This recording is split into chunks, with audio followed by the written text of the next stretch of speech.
பல நூற்றாண்டுகளாக மனித குலத்தில் இருந்து மறைக்கப்பட்ட ஒரு உண்மை, அது தற்செயலாக ஒரு மேய்ப்பரின் கையில் சிக்கியது.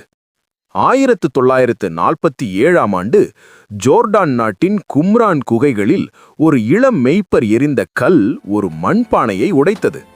அதற்குள் இருந்தது டெட் சீ ஸ்க்ரோல்ஸ். இவை கிமு 3ஆம் நூற்றாண்டு முதல் கிபி 1ஆம் நூற்றாண்டு வரை எழுதப்பட்ட பழமையான எபிரேய கையெழுத்து பிரதிகள். பைபிளின் ஆரம்ப வடிவங்கள், யூத வரலாறு, மத சட்டங்கள் அனைத்தும் அதில் இருந்தன. இந்த ஆவணங்கள் இன்றைய மத நூல்களுடன் ஒப்பிட்டு ஆய்வு செய்யப்பட்டது. ஆச்சரியம் என்னவென்றால், பல நூற்றாண்டுகள் கழித்தும் உள்ளடக்கம் மிக குறைந்த மாற்றங்களோடு இருந்தது. வரலாறு சொல்லும் பாடம் இதுதான்: சத்தியத்தை மனிதன் மறைக்கலாம், ஆனால் காலம் அதை ஒரு நாள் திறந்தே தீரும். தயவு செய்து சப்ஸ்கிரைப் செய்ய மறக்காதீர்கள்.